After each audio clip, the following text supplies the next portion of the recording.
ప్రియమైన దేవుని బిడ్డలకు ప్రభువైన యేసుక్రీస్తు నామమునందనములండి. ప్రియులారా, గత పాఠములో మనము యేసు నేనే మార్గమును సత్యమును జీవమును అనే అంశమును గూర్చి మనం తెలుసుకున్నాము. ఈరోజు దేవుని యొక్క ద్రాక్ష తోటను గూర్చి మనం తెలుసుకుందాం. దేవుడు, తండ్రి అయిన దేవుడు ఒక ద్రాక్ష తోటను వేశాడు. ఎక్కడ, ఎలా వేశారు అనేసానంటే, దేవుడు అబ్రహామును పిలుచుకున్నాడు. అబ్రహామును పిలుచుకొని అబ్రహాముతో దేవుడు వాగ్దానం చేశాడు, నీ యొక్క సంతానమును ఇసుక రేణు వలెను ఆకాశపు నక్షత్ర వలెను విస్తరింపచేసేదనని దేవుడు అబ్రహాముకు వాగ్దానం చేశాడు. అబ్రహామును దేవుడు తన యొక్క తండ్రి ఇంటి నుండి, కుటుంబ సభ్యులందరిని యొద్ద నుండి కూడా పిలుచుకొని అబ్రహామును ఆశీర్వదించి అతనికి గొప్ప జనాన్ని ఇస్తానని దేవుడు అబ్రహాముతో వాగ్దానం చేశాడు. అయితే అబ్రహాముకి 100 సంవత్సరములు వచ్చినప్పటికీ ఒక కుమారుణ్ణే ఇచ్చాడు. అబ్రహాముకు దేవుడు ఏమని వాగ్దానం చేశారు? నక్షత్రములు లెక్కింపలేనంత విస్తారమైన జనాన్ని, నక్షత్రములను నీవు లెక్కించగలవా అన్నారు. లెక్కించలేని ప్రభువా అన్నాడు. అంత జనాన్ని, ఆ విధమైన జనాన్ని ఇస్తానన్నాడు. ఇసుక రేణువులను నీవు లెక్కించగలవా అన్నాడు. లెక్కించలేను అన్నాడు. అంత జనాన్ని నీకు ఇస్తానని వాగ్దానం చేశాడు. అయితే చివరికి ఎవరిని ఇచ్చాడు? ఒకే ఒక కుమారుణ్ణి ఇచ్చాడు దేవుడు అబ్రహాముకి, వాగ్దాన పుత్రుణ్ణి. అలాగే ఆ తర్వాత అబ్రహాము కుమారుడైన ఇస్సాకు కూడా ఇద్దరు కుమారులను ఇచ్చాడు. ఆ తర్వాత యాకోబుకి 12 మంది కుమారులను ఇచ్చాడు. అంటే ఆ తర్వాత యాకోబుకి 12 మంది కుమారులు, ఆ 12 మందికి 12 లేదా 12 మందికి 12 15, ఇక ఆ రోజుల్లో ఎంతమంది పడితే అంతమంది పుట్టేవాళ్ళు. ఆ విధముగా ఆ 12 మందికి విస్తారమైన జనాలు వచ్చారు. వారి ద్వారా వారు, వారి యొక్క పిల్ల సంతానం అంతా కూడా విస్తరించారు. అబ్రహాముకి దేవుడు వాగ్దానం చేసిన తర్వాత 3వ తరములో అతను ఆశీర్వదించాడు. అంటే దేవుడు తన యొక్క జనాలను, తన యొక్క బిడ్డలను ఏర్పాటు చేసుకునటం కోసమే 3 తరాల ముందుగానే ఒక వ్యక్తిని దేవుడు ఏర్పాటు చేసుకొని అతనికి వాగ్దానాలు ఇచ్చుకుంటూ, తన కుమారుడికి వాగ్దానాలు ఇచ్చుకుంటూ, తర్వాత 3వ తరములో ఎక్కువ మంది బిడ్డలను ఇచ్చాడు. 4వ తరం వచ్చేసరికి విస్తారమైన జనం అయినట్టుగా మన పరిశుద్ధ గ్రంథంలో మనం చూడగలము. ఆ విధముగా దేవుడు వాగ్దానం చేసుకొని పిలుచుకున్న ప్రజలు అబ్రహాము ద్వారా పుట్టిన వారిని అందరిని కలిసి దేవుడు ఇశ్రాయేలీలు అని పేరు పెట్టారు. ఆ యొక్క ఇశ్రాయేలీలు విస్తారమైన జనం అన్నమాట, విస్తారమైన జనాంగం. ఆ విస్తారమైన జనాంగాన్ని దేవుడు ఏర్పాటు చేసుకునటం కోసమే 3 తరాల ముందు నుంచే ఏర్పాటు చేసుకున్నట్టుగా మనం చూడగలుగుతాం. వారినే, ఇశ్రాయేలీల్నే తన యొక్క కుటుంబంగా, తన యొక్క జనాంగంగా దేవుడు ఏర్పాటు చేసుకొని ఎన్నుకొని ఉన్నాడు. వాళ్ళ కోసము 10 ఆజ్ఞలనే చట్టాన్ని కూడా ఇచ్చాడు. ఈ యొక్క 10 ఆజ్ఞలన్నీ కూడా ఆచరించుకుంటూ మీరు నీతిమంతులుగా, యథార్థమంతులుగా ఉండుడి అనేసి దేవుడు ఆ యొక్క ఇశ్రాయేలీలకి ఆజ్ఞాపించినట్లుగా మనం చూస్తూ ఉంటున్నాం. ఆ ఇశ్రాయేలీలందరిని కలిపి దేవుడు ఒక ద్రాక్ష తోటలాగా మాట్లాడుతూ ఉంటున్నాడు. ప్రజలందరినీ దేవుడు ఉపమాన రీతిగా ఏమంటున్నాడు అంటే, వాళ్ళందరూ కలిపి ఒక ద్రాక్ష తోట అంట.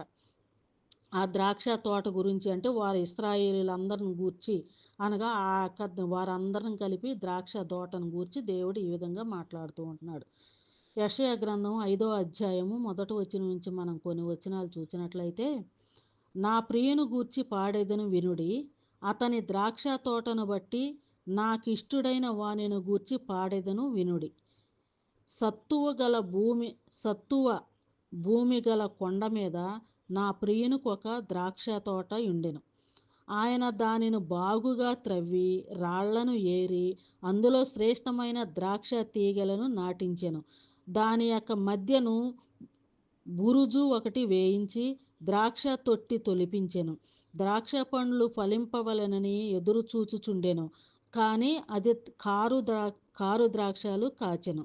కావున యెరూషలేము నివాసులారా, యోధావారులారా, నా ద్రాక్ష తోట విషయమై నాకు న్యాయము తీర్చవలెనని మిమ్మును వేడుకొనుచున్నాను. ఇక్కడ చూచినట్లయితే ఆ ఇశ్రాయేలీలని ఇక్కడ అంటున్నాడు కదా, ఇశ్రాయేలీలరా ఇశ్రాయేలీలరా, యెరూషలేము నివాసులారా, యోధావారలారా. ఎవరో ఈ యెరూషలేము నివాసులు? యెరూషలేములో ఎవరున్నారు? ఇశ్రాయేలీలు ఉన్నారు, యోధా వారు ఉన్నారు. వారందరినీ అంటున్నాడు. దేవుడు ఏమంటున్నాడు ఇక్కడ? దేవుడు నేనొక ఆయనంట ఒక ద్రాక్ష తోటని వేసుకున్నాడంట. అక్కడ ద్రాక్ష తోట అంటే ఆయనకి చాలా ఇష్టం అంట. ఆ ద్రాక్ష తోటని ఎక్కడేసాడు అనేసానంటే, సత్తువ గల కొండ మీద నా ప్రియునికి ఒక ద్రాక్ష తోట ఉండెను. సత్తువ గల భూమి పైన ఆ యొక్క ద్రాక్ష తోటను వేశాడంట. ఆయన దానిని బాగుగా త్రవ్వి రాళ్లను ఏరి అందులో శ్రేష్టమైన ద్రాక్ష తీగలు నాటించాడంట. ఆ యొక్క సత్తువ గల భూమి, మంచి భూమి మీద ఆ యొక్క మంచి ద్రాక్ష చెట్టుని వేశాడంట, ద్రాక్ష తోటను వేశాడంట దేవుడు. ఎవరు ఆ యొక్క ద్రాక్ష తోట అంటే ఇక్కడ యెరూషలేము నివాసులారా, యోధావారులారా అనేసనని అంటున్నారు. వారే ఆ ఇశ్రాయేలీలే ద్రాక్ష తోట. ఆ ద్రాక్ష తోటని దేవుడు ఎంతో ఇష్టంగా దాన్ని చూచుకున్నాడంట. శ్రేష్టమైన ద్రాక్షలు కాస్తాయేమో అని ఆ ద్రాక్ష తోటని ఎంతగానో ఇష్టంగా వేసుకొని మంచి ద్రాక్ష పండ్ల కోసం ఎదురు చూస్తే ఏమైనాయి అంట? ఆ యొక్క ద్రాక్ష పండ్లు ఫలించవలని చూచుచుండెను. అది ఏమైందంటే కారు ద్రాక్షలు కాచెను. దేవుడు అంత ఇష్టపూర్వకంగా మంచి నేలపైన మంచి ద్రాక్ష తోట వేస్తే ఏమైందంట? చక్కగా దానికి మంచి నీరు పెట్టి మంచి ఎరువు వేసి అంతగా మంచిగా చూస్తే ఆ తోట ఏమైందంట? కారు ద్రాక్షలు కాచిందంట. కావున యెరూషలేము నివాసులారా, యోధావారలారా, నా ద్రాక్ష తోట విషయమే నాకు న్యాయము తీర్చవలెనని మిమ్మల్ని వేడుకొనుచున్నాను. నేను నా ద్రాక్ష తోటకు చేసిన దానికంటే మరి దేనికిని చేయగలను? అది ద్రాక్ష పండ్లు కాయునని నేను కనిపెట్టినప్పుడు అది కారు ద్రాక్షలు కాయుటకు కారణమేమి? ఆలోచించుడి. నేను నా ద్రాక్ష తోటకు చేయబోవు కార్యమును మీకు తెలియజెప్పెదను. నేను అది మేసివేయబడినట్లు దాని కంచెను కొట్టివేసేదను. అది త్రొక్కబడినట్లు దాని గోడను పగలగొట్టి దాన్ని పాడు చేసేదను. అది శుద్ధి చేయబడదు, పారతో త్రవ్వబడదు. దానిలో గచ్చపొదలను బలురకచ చెట్లను బలిసి ఉండెను. దాని మీద వర్షింపవలదని మేఘములకు ఆజ్ఞ ఇచ్చెదను. ఇశ్రాయేలు వంశము సైన్యములకు అధిపతి యెహోవా ద్రాక్ష తోట. ఇశ్రాయేలీల వంశం ఎవరంట? సైన్యములకు అధిపతి యెహోవా ద్రాక్ష తోట అంట. ఇప్పుడు దాకా మనం ఏ ద్రాక్ష తోట గురించి చెప్పుకున్నామండి? ఇశ్రాయేలీల వంశం అందరం గూర్చి చెప్పుకున్నాం. వారే ద్రాక్ష తోట. ఆ ద్రాక్ష సైన్యములకు అధిపతి యెహోవా ద్రాక్ష తోట అంట. అది యోధా మనుషులు ఆయనకిష్టమైన వనము. ఇశ్రాయేలీలు యోధా మనుషులందరూ కూడా ఆయనకు అంటే సైన్యములకు అధిపతి యెహోవాకు ఇష్టమైన వనము అంటే తోట. ఆ దేవునికి ఇష్టమైన తోట అంట. అయితే ఆయన న్యాయము కావాలని చూడగా బలాత్కారము కనబడెను, నీతి కావాలనని చూడగా రోదన వినబడెను. ఎందుకని ఆ యొక్క దేవుడు అంత ఇష్టంగా 3 తరాల నుంచి వారిని తీసుకొచ్చి వారిని ఏర్పాటు చేసుకొని 3వ తరములో ఆ యొక్క జనాల్ని విస్తరింపచేసి అంతగా గొప్ప జనంగా చేసుకొని వాళ్ళని ఎంతో ఇష్టంగా వాళ్ళని పోషించుకుంటూ ఎన్ని రకాలుగా వాళ్ళని కాచుకుంటూ వస్తే వారందరంట కారు ద్రాక్షాలు కాశారంట. కారు ద్రాక్షాలు కాయటం అంటే ఏంటి అర్థము? వారందరూ కూడా దేవునికి ఎదురు తిరిగారు. ఏ విధంగా ఎదురు తిరిగారు అనేసారంటే ఇశ్రాయేలీలకి దేవుడు 10 ఆజ్ఞలు గల చట్టాన్ని ఇచ్చాడు. ఆ చట్ట ప్రకారం అందరూ జీవించాలి. ఒకవేళ ఎవ్వరు కూడా ఏ తప్పు చేయకూడదు, అబద్ధాలు, దొంగతనాలు, వ్యభిచారం ఏ పాపాలు చేయకూడదు. ప్రతి విశ్రాంతి దినాన్ని ఆ యొక్క దేవుని సన్నిధికి వచ్చి తెలిసో తెలియకో పొరపాటున ఏమైనా తప్పు చేస్తే ఆ పొరపాటును చేసిన పాపమునకు పరిహారంగా పరిశుద్ధమైన పశువును తీసుకొచ్చి బలి అర్పించండి. అప్పుడు పొరపాటుని చేసిన పాపం క్షమించబడుతుంది. అంతేగాని ఎవరు ఏ పాపములు చేయవద్దు, ప్రతి విశ్రాంతి దినమును పరిశుద్ధంగా ఆచరించండి అని దేవుడు ఆజ్ఞాపిస్తే ఆ ఇశ్రాయేలీయులు ఏం చేశారంటే, ఎలాగో పరిశుద్ధమైన పశువుని అర్పిస్తే యొక్క పశువు యొక్క బలి అర్పిస్తే దాని యొక్క రక్తం ద్వారా పాపక్షమాపణ కలుగుతుంది కదా అనేసని ఆలోచనతో ఈ వారమంతా ఇష్టం వచ్చినట్లుగా పాపములు చేయటం, శనివారం తీసుకొచ్చి ఒక మేక పిల్లని బలియటం, వారమంతా ఇష్టం వచ్చినట్టు పాపములు చేయటం, శనివారం ఒక గొర్రె పిల్లని తీసుకొచ్చి బలియటం, ఈ రకంగా తయారవుతున్నారే కానీ వాళ్ళు పరిశుద్ధంగా ఉండే అవకాశం లేదు. మరీ మాట్లాడితే వాళ్ళు ఏం చేస్తున్నారంటే విగ్రహారాధన వైపు తిరుగుతూ ఉన్నారు, విగ్రహాలను పూజిస్తూ ఉంటున్నారు అన్నమాట. ఆ విధముగా వాళ్ళు అలా తయారయ్యారు.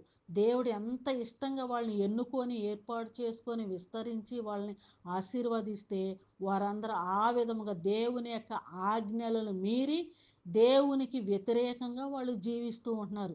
దేవుడు ఇచ్చిన ఆజ్ఞలను ఆచరించకుండగా ఇవన్నిటిని ఇష్టానుసారంగా జీవిస్తూ ఇవన్నిటిని ఆచరించకుండగా పొరపాటుని చేస్తే, తప్పు చేస్తే గనక బలి అర్పిస్తే రక్తం ద్వారా పాపక్షమాపణ కలుగుతుంది అన్నాడు కదా, అది మాత్రం చేస్తున్నారు. ఇష్టం వచ్చినట్లుగా పాపం చేయటం, ఒక పశువుని తీసుకొచ్చి బలి అర్పించటం, ఆ విధముగా చేస్తున్నారే తప్ప ఏ పాపములు చేయకుండా యథార్థంగా నీతిగా జీవించే పరిస్థితి లేకుండా పోయిందనమాట. అందుకనే దేవుడు నేను ఎంతో ఇష్టంగా వాళ్ళని ఏర్పాటు చేసుకొని ఉన్నాను, ఎంతో చక్కని మంచి కట్టడలను ఇచ్చారు, వాళ్ళు ఆచరించి చక్కగా పరిశుద్ధులుగా వారు జీవిస్తారేమో అని నేను ఎదురు చూశాను. కానీ వారు అంత పరిశుద్ధంగా వాళ్ళు జీవించలేదు. కాక వాళ్ళు కారు ద్రాక్షాలు గ్రాసారంటే వ్యతిరేకమైన ఇష్టానుసారంగా పాపములు చేస్తూ ఆ యొక్క పశువులను బలి అర్పిస్తున్నారు తప్ప వాళ్ళు పరిశుద్ధులుగా ఉండే అవకాశం లేదు. మరీ మాట్లాడితే విగ్రహారాధన వైపుకి తిరుగుతున్నారే తప్ప నన్ను వాళ్ళు తెలుసుకొనలేకపోతున్నారు, నాకు ఎదురు తిరిగారు అనేసని దేవుడు ఆ యొక్క వారిని చూసి ఎంతగానో బాధపడినట్లుగా మనం చూస్తూ ఉంటున్నాం. అదే విధముగా మనం క్రొత్త నిబంధనలోకి మనం వచ్చినట్లయితే యోహాను సువార్త 15వ అధ్యాయంలో మనం చూసినట్లయితే ఇక్కడ కూడా క్రొత్త నిబంధనలో కూడా యేసుక్రీస్తు వారు ఒక ద్రాక్ష తోట వేశారు. అక్కడ తండ్రి అయిన దేవుడు ఒక ద్రాక్ష తోట వేశాడు. ఆ ద్రాక్ష తోట ఏమైపోయింది? కారు ద్రాక్షాలు కాసింది.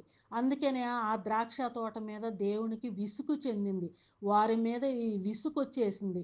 అలా కాదు, ఈ విధంగా ఉంటే వీరు నా బిడ్డలుగా ఉండట్లేదు అనేసని దేవుడు ఏం చేశాడంటే తన కుమారుడైన యేసుక్రీస్తు వారిని ఈ లోకమునకు పంపించి మన పాప భారం అంతా కూడా ఆయన మీద వేసి ఆయన భరించి ఆయన చనిపోయి అప్పుడు శాపమంతా తీసివేసిన తర్వాత ఆ యొక్క మనందరి పాపములకు బదులు ఆయన పరిశుద్ధమైన గొర్రె వలె ఆయన మనందరి పాపముల నిమిత్తం ఆయన బలి అయిపోయి ఆయన రక్తములో మనల్ని అందరం కడుగుకొని ఆయన యొక్క రక్త సంబంధీకులుగా చేసుకొని కుమారుని ద్వారా మనం దేవుని బిడ్డలముగా పరిశుద్ధులంగా, ఎందుకంటే యేసుక్రీస్తు వారు పరిశుద్ధుడు కనుకనే ఆయన ద్వారా మనం కూడా పరిశుద్ధులముగా ఉండి అట్టి నిత్య స్వాస్థ్య రాజ్యాన్ని మనం పొందుకోగలుగుతామని దేవుడు తన కుమారుడైన యేసుక్రీస్తు వారిని ఈ లోకానికి పంపించినట్లుగా మనం చూస్తూ ఉంటున్నాం. ఆయన ఈ లోకానికి వచ్చి ఆయన ఏమంటున్నాడంటే, యేసుక్రీస్తు వారు ఏమంటున్నాడంటే యోహాను సువార్త 15వ అధ్యాయం మొదట నుంచి మనం చూసినట్లయితే ఆయన అంటున్నాడు, నేను నిజమైన ద్రాక్షవల్లిని, నా తండ్రి వ్యవసాయకుడు, నాలో ఫలింపని ప్రతి తీగెను ఆయన తీసి పారవేయను, ఫలించు ప్రతి తీగె మరి ఎక్కువగా ఫలింపవలెనని దానిలోని పనికిరాని తీగెను తీసివేయును. నేను మీతో చెప్పిన మాటను బట్టి మీరిప్పుడు పవిత్రులై ఉన్నారు. నా యందు నిలిచియుండుడి, మీ యందు నేను నిలిచియుందును. తీగె ద్రాక్షవల్లిలో నిలిచి ఉంటేనే గాని తనంతట తాను ఎలాగూ ఫలింపదో అలాగనే నా యందు నిలిచి ఉంటేనే గాని మీరును ఫలింపరు. ద్రాక్షవల్లిని నేను, తీగలు మీరు. ఎవడు నా యందు నిలిచియుండునో నేనును వాని యందు నిలిచియుందునో వాడు బహుగా ఫలించును. నాకు వేరుగా ఉండి మీరేమీ చేయలేరు అనేసని ఇక్కడ ప్రభువారు మనకు సెలవిస్తూ ఉంటున్నారు. ఆయన ఏమంటున్నారు? ఇక అక్కడేం జరిగిందంటే పాత నిబంధనలో తండ్రి అయిన దేవుడు ద్రాక్ష తోటని వేశాడు. అక్కడ వేరే వాళ్ళని కాపలా ఉంచాడు. ఎవరు వేరే వాళ్ళు కాపలా అండి అనేసానంటే యాజకులు.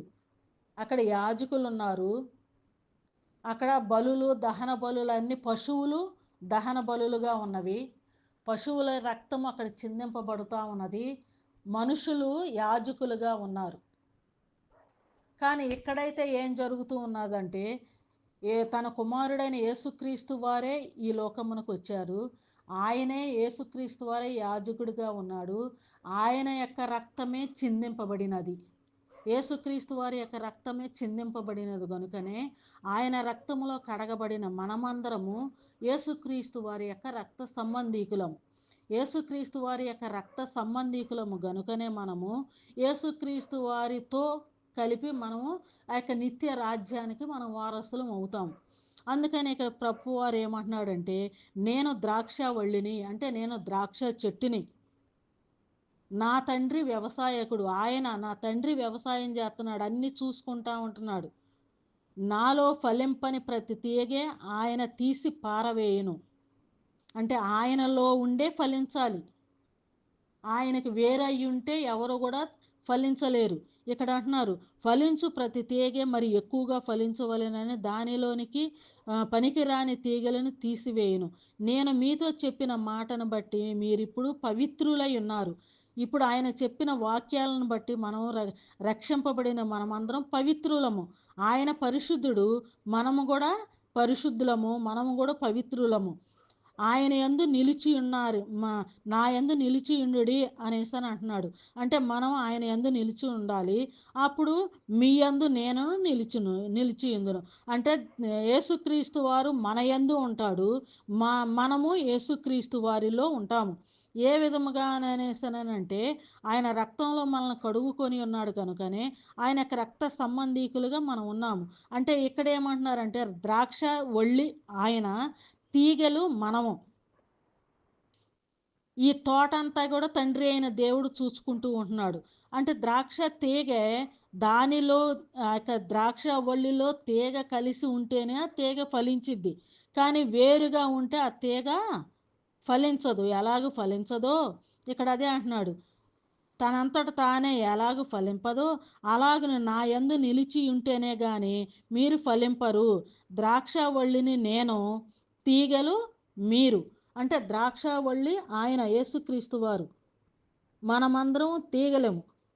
అప్పుడు ఈ యొక్క ద్రాక్షవల్లిలో తీగ కలిసిపోయి ఉండి ఆయనలో నుండి, అంటే ద్రాక్ష చెట్టు భూమిలో నుంచి ఏ విధముగా మొలుచుకొని తన యొక్క ఏర్లను భూమిలోకి నింపి యొక్క బలాన్ని పొందుకొని తన యొక్క తీగలకు బలాన్ని అందిస్తూ ఉంటుంది. ఆ నీరుని కానీ బలాన్ని అందిస్తున్నప్పుడు ఆ తీగలు ఫలిస్తూ ఉంటాయి. అంతేగాని ఒకవేళ తీగని గనక పక్కకి అంటే కట్ చేసినట్లయితే, ఆ తీగను కట్ చేసి మళ్ళీ విడిగా పెట్టినట్లయితే ఆ తీగ మరలా ఫలించదు. ఖచ్చితంగా ఆ తీగ ఆ యొక్క ద్రాక్షవల్లిలో ఉంటేనే ఫలించిద్ది అనమాట. దాని ద్వారా ఒకటే ద్రాక్షవల్లి, తీగలు అనేకములై ఉంటాయి అన్నమాట. ఆ విధముగా ఆయనలో ఉంటేనే తప్ప విడిగా మనం ఉండి మనం ఫలింపలేము అనేసి ఇక్కడ చెప్తూ ఉంటున్నారు. అదేవిధంగా ఎవడైనను నా యందు నిలిచి ఉండని ఎడల వాడు తీగె వలె బయట పారవేయబడి ఎండిపోవును. మనుషులు అట్టి వాటిని పోగు చేసి అగ్నిలో పారవేతురు, అవి కాలిపోవును. నా యందు మీరును మీ యందు నా మాటలను నిలిచి ఉండిన ఎడల మీకేది ఇష్టమో అడుగుడి, అది మీకు ఇయ్యబడునని, అది మీకు అనుగ్రహింపబడును. ఇక్కడ ఆయన యందు మనము, మన యందు ఆయన నిలిచి ఉండాలి. తీగే ద్రాక్షవల్లిలో ఉండాలి. ఆ విధముగా ద్రాక్షవల్లిని కలిగిన తీగగా ఉండాలన్నమాట. ఆ విధముగా ఉంటేనే మనం ఫలించుతాము. విడిగా ఉంటే దేవుడు మనం ఎలాగ ఫలించమో అలాగే ప్రతి ఒక్కరు కూడా రక్షింపబడిన ప్రతి ఒక్కరు కూడా ఒకే క్రమమైన రీతిగా తండ్రి అయిన దేవుణ్ణి ఆరాధించాలి. క్రీస్తు ద్వారా తండ్రి అయిన దేవుణ్ణి ఆరాధించాలి ఒకే క్రమంగా. ఎంతమంది అయినా ఉండొచ్చు, ఎన్ని సంఘాలైనా ఉండొచ్చు, ఎన్ని దేశాలైనా ఉండొచ్చు, ఎన్ని ప్రాంతాలైనా ఉండొచ్చు, ఎక్కడైనా ఉండొచ్చు, కానీ ఎన్ని సంఘాలైనా ఉండొచ్చు, కానీ అందరూ ఒకే విధమైన ఆరాధన క్రమాన్ని ఆరాధించాలి. అలనాడు ఇశ్రాయేలీలు తండ్రి అయిన దేవుడు చెప్పిన రీతిగా ధర్మశాస్త్ర చట్టాన్ని వాళ్ళు ఆచరించలేదు కనుకనే, అందుకనే వాళ్ళు కారు ద్రాక్షాలు కాశారు. అందుకనే దేవుడు వారిని విసర్జించి ఉన్నాడు. ఇప్పుడు యేసుక్రీస్తు వారు అట్లాగా ఆ యాజకులు ఆ విధముగా కాకుండా యేసుక్రీస్తు వారు స్వయముగా వచ్చి ఆయనలోనే మనల్ని ఫలింపచేసి ఆయన ద్వారా మనల్ని తండ్రి వద్దకు తీసుకొని వెళ్ళటానికి చూస్తూ ఉంటున్నాడు. కనుకనే మనమును కూడా ఆయనతో పాటే ఆయన ఇచ్చిన తండ్రి అయిన దేవుడు ఇచ్చిన ఆజ్ఞానుసారముగాను కుమారుడు చెప్పిన మాటల ప్రకారము ఆ విధముగా మనము దేవుణ్ణి ఆరాధించాలి. దేవుని యొక్క రక్త సంబంధీకులంగా మనం ఉండాలి. ఆ యొక్క ఒకే ద్రాక్షవల్లి భూమిలో నుంచి నీటిని సమస్త బలాన్ని తీసుకొని అనేక తీగలకు ఏ విధముగా అందిస్తూ ఉన్నదో, ఒక్క యేసుక్రీస్తు వారి అందే ఒక్క యేసుక్రీస్తు వారు ఇచ్చిన ఆజ్ఞానుసారముగానే అనేక సంఘములుగా మనం ఉండి మనం దేవునిలోనే మనము వర్ధిల్లాలి తప్ప విడిగా మనం ఉండటానికి అవకాశం లేదు. విడిగా ఉండి ఒకవేళ వేరుగా అలనాడు ఇశ్రాయేలీలు కూడా వేరుగా ఉండటానికి ప్రయత్నం చేశాడు. దేవుడు వారిని వదిలిపెట్టేశాడు. అట్లాగే మనం కూడా వేరుగా ఉండకూడదు, ఒకే విధముగా ఉండాలని దేవుడు ఇక్కడ మనకు తెలియచేస్తూ ఉంటున్నాడు. తండ్రి నన్ను ఎలాగూ ప్రేమించెనో నేనును మిమ్మును అలాగే ప్రేమించి తిని నా ప్రేమ యందు నిలిచియుండుడి. నేనును నా తండ్రి ఆజ్ఞలను గైకొని ఆయన ప్రేమ యందు నిలిచి ఉన్న ప్రకారము మీరును నా ఆజ్ఞలను గైకొనిన ఎడల నా ప్రేమ యందు నిలిచియుందురు. ఇక్కడ చూచినట్లయితే నేను యేసుక్రీస్తు వారు అంటున్నారు, యేసుక్రీస్తు వారు తండ్రి ఆజ్ఞలను గైకొన్నాడు. అలాగే యేసుక్రీస్తు వారు తండ్రి ఆజ్ఞలను గైకొని ఉన్నారు. అలాగే మనం కూడా యేసుక్రీస్తు వారి యొక్క ఆజ్ఞలను మనం గైకొనాలి. యేసుక్రీస్తు వారి ఆజ్ఞలను మనం కూడా గైకొనాలి. లేని ఎడల మనల్ని దేవుడు ఆ యొక్క ద్రాక్ష ఒళ్ళిలో నుంచి మనల్ని తీగలను కట్ చేసేస్తాడు. ఎందుకని యేసుక్రీస్తు వారి ఏం ఆజ్ఞలను ఇచ్చాడు? తండ్రి అయిన దేవుడు కుమారునికి ఏం ఆజ్ఞ ఇచ్చాడు? నీవు వెళ్ళి సమస్త మానవాళ్ళని నీ యొక్క రక్తములో కడిగి వారిని అందరిని పరిశుద్ధులుగా చేయమని తండ్రి అయిన దేవుడు కుమారునికి ఆజ్ఞాపించాడు. ఆ విధముగా కుమారుడు వచ్చాడు. ఆ విధంగా ఎంత బాధపడ్డాడో, ఎన్ని శ్రమలు పడ్డాడో, మనందరి శ్రమల్ని ఆయన అనుభవించి ఆయన పరిశుద్ధమైన రక్తములో మనల్ని కడుక్కున్నాడు. అప్పుడు అలాంటప్పుడు మరి కుమారుడి యొక్క ఆజ్ఞలను మనం ఆచరించాలి కదా. కుమారుడు ఏమని చెప్పుచూ ఉంటున్నాడు? ఏమని చెప్పాడు? ఈ యొక్క దేవుడు అనేక ఉపమానాలుగా చెప్తూ ఉంటున్నాడు. ప్రతి ఒక్కడు కూడా ఆ యొక్క ప్రవచనాల్లోంచే మనం తీసుకుంటున్నామండి. మీరు ఇంతకుముందు నేను చెప్పిన ప్రతి ఒక్క సబ్జెక్ట్ని కనుక మీరు మరలా మీరు చూసుకున్నట్లయితే సంఘం అని చెప్పాడు. సంఘము ఆది కాండం పాత నిబంధనలో సంఘం ఉన్నది. ఆ పాత నిబంధనలో ఉన్న సంఘము సరి అయిన క్రమంగా లేదు కనుకనే యేసుక్రీస్తు వారి ద్వారా క్రొత్త నిబంధనలో సంఘమును కట్టినట్టుగా మనం చూస్తూ ఉంటున్నాం. పాత నిబంధనలో రాజ్యం ఉన్నది, రాజ్యం ఉన్నది. కానీ ఆ రాజులన్నిటిని కూడా తీసివేసి కొట్టివేసి యేసుక్రీస్తు వారు ఆయన యొక్క రాజ్యాన్ని స్థాపించాడు. ఆయన రాజు అయి ఉన్నాడు. మనం రాజ్య నివాసులమై ఉన్నాం. రాజు లేనిదే రాజ్యం లేదు, రాజ్యం లేనిదే రాజు లేడు. అట్లాగా ఆయన రాజు, మనం రాజ్య నివాసులం. సంఘము అనగా శరీరము. సంఘము అంటే శరీరం. ఆయన శరీరానికి శిరస్సు యేసుక్రీస్తు వారు. యేసుక్రీస్తు వారు శిరస్సు అయి ఉంటే రక్షింపబడిన మనమందరం శరీరమై ఉన్నాం. అంటే ఈ శరీరము ఆ యొక్క శిరస్సు విడదీయరాని బంధం. రెండు ఒకటే. రెండు కలిపితేనే ఒక వ్యక్తి అయ్యున్నారు. ఆ విధముగా విడదీయరాని బంధం. పాత నిబంధనలో సంఘము, క్రొత్త నిబంధనలో సంఘమునకు తేడా. పాత నిబంధనలో రాజులు రాజ్యము, క్రొత్త నిబంధనలో రాజుగారు రాజ్యము. పాత నిబంధనలో మార్గము, పాత నిబంధనలో మార్గం ఎలా తండ్రి యొద్దకు దేవుని యొద్దకు మార్గం ఎలాగుందో నిన్న పాఠంలో మనం చెప్పుకున్నాం. క్రొత్త నిబంధనలో మార్గము యేసుక్రీస్తు వారు నేనే మార్గమును సత్యమును జీవము, ఆయన ద్వారానే మనం తండ్రి యొద్దకు చేరగలుగుతాం. ఇక్కడ కూడా మనం చెప్పుతూ ఉంటున్నాము, పాత నిబంధన ఒక ద్రాక్ష వనం ఉన్నది, ఆ ద్రాక్ష తోట ఉన్నది. ఆ ద్రాక్ష తోట దేవునికి వ్యతిరేకంగా తిరిగి కారు ద్రాక్షాలు కాసింది. ఇప్పుడు క్రొత్త నిబంధనలో ఒక ద్రాక్ష వల్లి ఉన్నది. ఈ క్రొత్త నిబంధనలో కూడా మనం ద్రాక్ష యేసుక్రీస్తు వారు అనబడిన ఒక ద్రాక్ష వల్లి ఆజ్ఞలను గనక మనం మీరి ఆయన ఇచ్చిన ఆజ్ఞానుసారంగా కాకుండా ఆయన ఏమని చెప్పాడు, ఆయన ఈ లోకంలో ఉన్నప్పుడు ఏమని చెప్పాడు, నేను నా సంఘమును కట్టుదును అనేసి అన్నాడు. నా అపోస్తల కార్యం 20:28లో తన దేవుడు తన స్వరక్తం ఇచ్చి సంపాదించిన తన సంఘము అంటే నా సంఘము అనేసి అన్నారు. రోమా 16:16లో క్రీస్తు సంఘములన్నీ కూడా మీకు వందనములు చెప్పుచున్నవి అనేసి చెప్పుచూ ఉన్నారు. యేసుక్రీస్తు వారు ఇంత ఖచ్చితంగా చెప్పినప్పుడు మనం ఆయన సంఘానికి ఆయన పేరు పెట్టకుండా అసలు మన కోసం ఈ లోకానికి వచ్చింది ఎవరండి? యేసుక్రీస్తు వారు. ఎవరి రక్తంలో మనం కడగబడ్డామండి?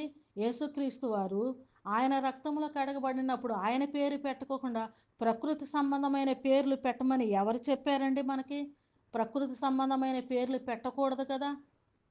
ఆ విధముగా ఏ ఒక్క ఆజ్ఞ మీరినను దేవుని యొక్క మాటని మీరినట్టే సంఘము కల్ముషమైనట్లే అని ఇంతకుముందు మనం చెప్పుకున్నాం.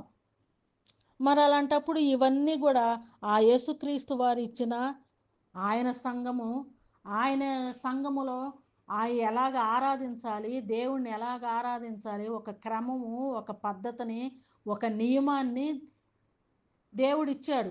ఆ నియమం ప్రకారం కాకుండా, ఆ కట్టడ ప్రకారం కాకుండా, దేవుని చిత్త ప్రకారం కాకుండా ఎవరు ఇష్టం వచ్చినట్లుగా వాళ్ళు సంఘాలు కట్టడానికి, సంఘం కట్టడం అంటే మాటల, సంఘం కట్టడానికి అర్హత ఉండాలి.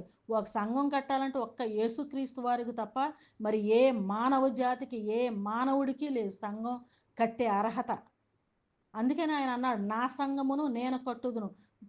మత్తయి సువార్త 16:18 16వ అధ్యాయం 18 నా సంఘమును నేనే కట్టుదును అనేసి అన్నారు. ఆయన సంఘాన్ని కట్టడానికి ఏ ఒక్క మనుషుడికి అర్హత లేదు. అలాంటి వాళ్ళు రకరకాలుగా మనుషులు సంఘాలు కడుతూ ఉంటున్నారు. ఆయన ఇచ్చిన ఆజ్ఞలను ధర్మశాస్త్రములో 10 ఆజ్ఞలను ఆచరించకపోతే దేవుడు వాళ్ళని విసర్జించాడు.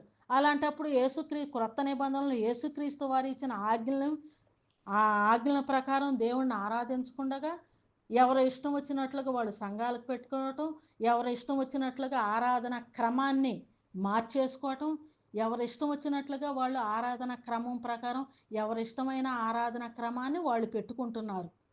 తండ్రి అయిన దేవుణ్ణి ఆరాధించటానికి అంత త్యాగం చేసిన యేసుక్రీస్తు వారి ద్వారా దేవుణ్ణి ఆరాధించటానికి ఆ క్రమాన్ని మార్చడానికి ఏ మానవుడికి అర్హత ఉందండి? ఏ మనుషుడండి ఆ విధముగా క్రమం మార్చమని? అందుకు కదా ఇక్కడ అంటున్నారు, మొదటి కొరింథీయులకు రాసిన పత్రిక 1వ అధ్యాయము 10వ వచనం నుంచి కనుక మనం చూసినట్లయితే ఇక్కడ పౌలు గారు అంటున్నారు, సహోదరులారా మీరందరూ ఏకభావంతో మాట్లాడవాలనని, మీలో కక్షలు లేక ఏక మనస్సుతో ఏక తాత్పర్యంతో మీరు సన్నద్ధులై ఉండవలనని మన ప్రభు అయిన యేసుక్రీస్తు పేరట మిమ్మల్ని వేడుకొనుచున్నాను. నా సహోదరులారా, మీరు కలహములు కలవని మిమ్మల్ని గూర్చి క్లోయో ఇంటి వారి వలన నాకు తెలియవచ్చెను. మీలో ఒకడు పౌలు వాడను, నేను ఒకడు అపోల్లో వాడను, మరి ఒకడు నేను కేపా వాడను, ఇంకొకడు నేను క్రీస్తు వాడను అని చెప్పుకుంటున్నారని నా తాత్పర్యం. చూడండి, ఇక్కడంట అలనాడే ఈ విధముగా సంఘాలకి వేరు వేరు పేర్లు పెట్టారంట, వేరే వేరు విధంగా దేవుణ్ణి ఆరాధిస్తూ ఉంటున్నారంట. అందుకని ఇక్కడ పౌలు గారు ఏమంటున్నారంటే, మీరు ఇలాగా పెట్టుకుంటున్నారంట, పౌలు సంఘము, అపోల్లో సంఘము, కేపా సంఘము, ఇట్లా వేరు వేరు పేర్లు పెట్టుకుంటున్నారంట. అప్పుడేమో వాళ్ళ పేరు పెట్టారు, ఇప్పుడేమో కొండలు, గుట్టలు, పర్వతాలు, వాగులు, నదులు, రోడ్లు, సత్రాలు అన్ని పేర్లు పెట్టుకుంటున్నారు అనమాట. ఇక్కడ చూసినట్లు అందుకే పౌలు గారు అంటున్నారు, క్రీస్తు విభజింపబడి ఉన్నాడా? పౌలు ఏమైనా మీ కొరకు సిలువేయబడ్డా? పౌలు సంఘం అని ఒకడు పెట్టారు కదా, అందుకని పౌలు ఏమైనా మీకోసం సిలువేయబడ్డా? లేకపోతే కేపా ఏమైనా మీకోసం సిలువేయబడ్డా?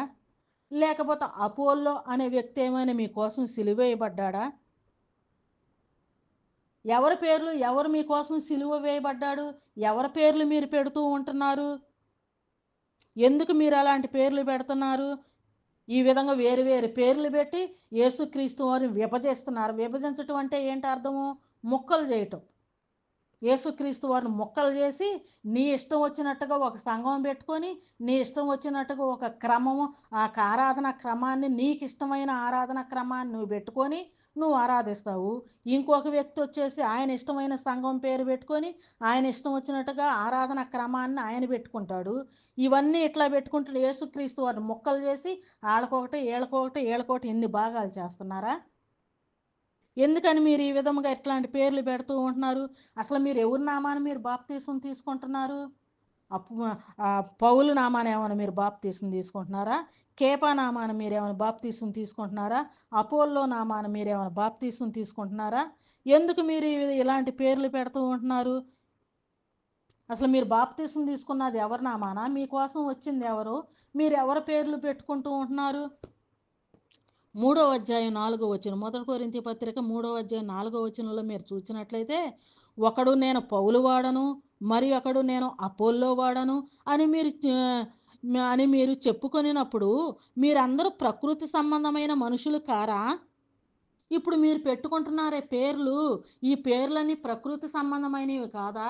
అయ్యో భూకంపాలు జరుగుతున్నాయి, పర్వతాలు పగిలిపోతున్నాయి, భూకంపాలు వస్తున్నాయి, అన్ని కొండలన్నీ పగిలిపోతున్నాయి, ఇంకా భూకంపాలు వస్తున్నాయి, ఆ యొక్క సముద్రాలన్నీ కూడా అల్లకొల్లోలం అయిపోతున్నాయి, ఎప్పుడు ఏం జరిగిపోతాయో తెలియదు.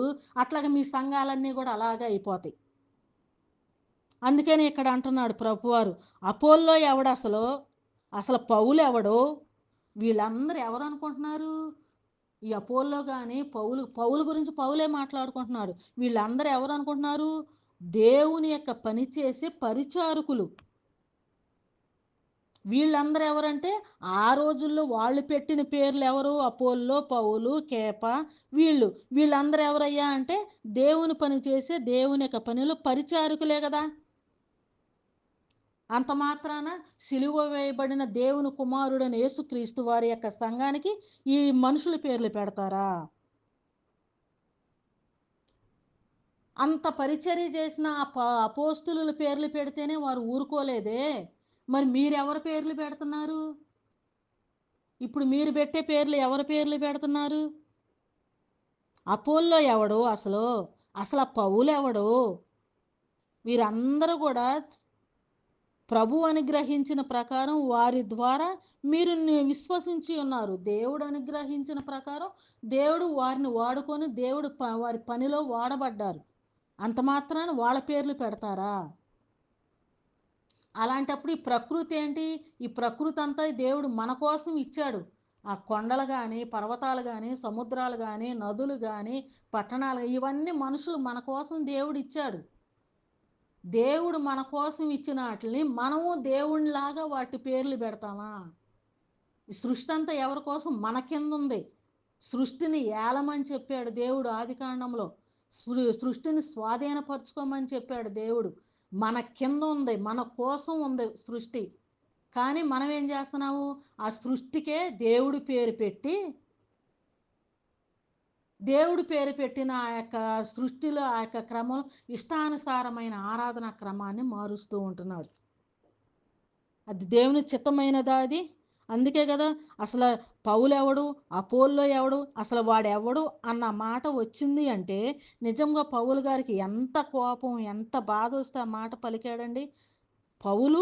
పౌలు గారే పలుకుతున్నారు, ఆయన గురించి ఆయనే అంటున్నాడు. అసలు పౌలు ఎవడండి, అపోల్లో ఎవడండి?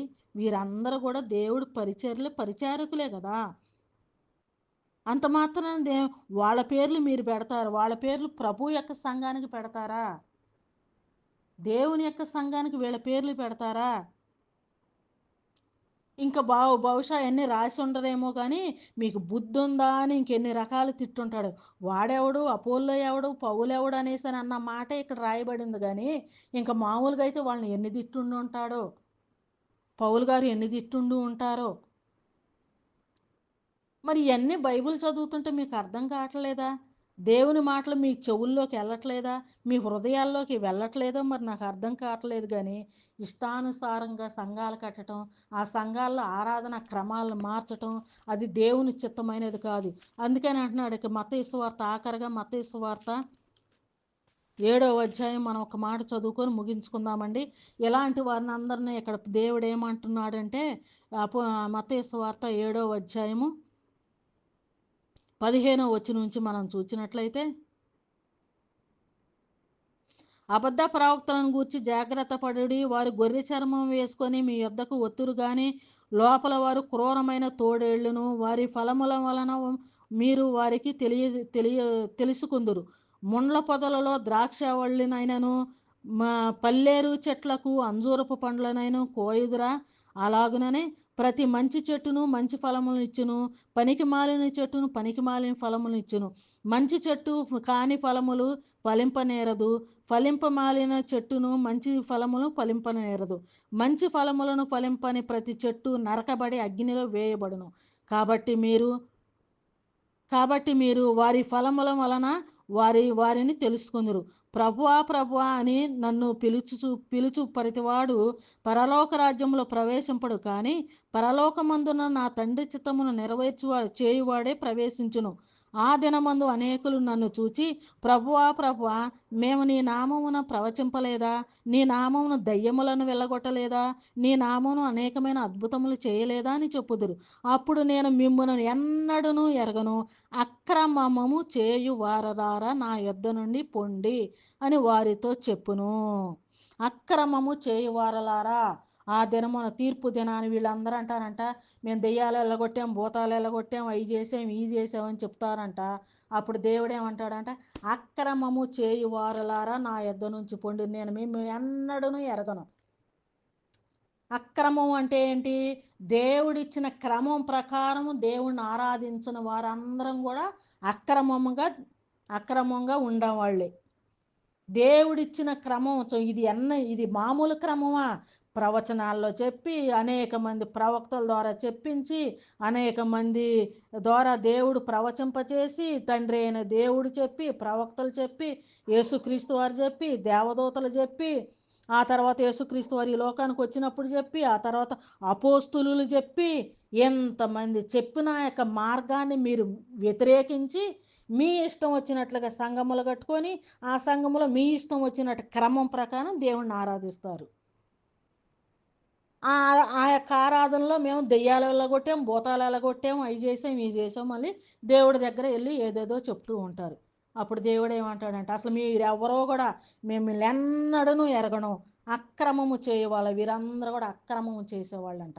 అక్రమము చేయవారులారా నా యొద్ద నుంచి పొండి అనేసని అంటాడంట. అందుకనే మనం సమయం ఉండగానే రోజులు చాలా భయంకరమైన పరిస్థితుల్లో ఉంటున్నామండి. దయతో వాక్యాన్ని సరిగా అర్థం చేసుకొని దేవుని ఇచ్చిన ఆజ్ఞానుసారంగా దేవుణ్ణి ఆరాధించి వ్యక్తిగతమైన జీవితం మనం పరిశుద్ధంగా ఉండాలి.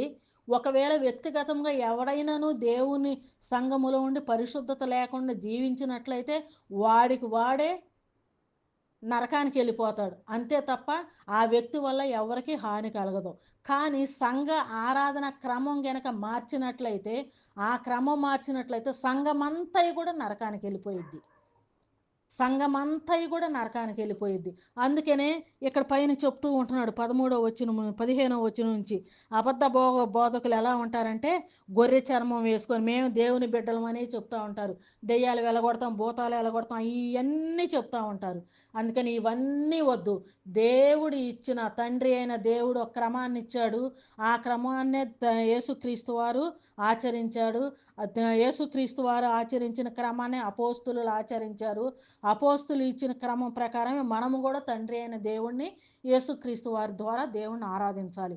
ద్రాక్షవల్లిలో నిలిచి ఉంటేనే తప్ప, ఆయన ఇచ్చిన క్రమం ప్రకారం దేవుణ్ణి ఆరాధిస్తేనే తప్ప, ఇష్టమానుసారమైన క్రమముగా ఆరాధించే వారందరం కూడా మీరెన్నడూ కూడా నాకు తెలియదు, మిమ్మల్ని ఎన్నడూ నేను ఎరగను అంటాడు.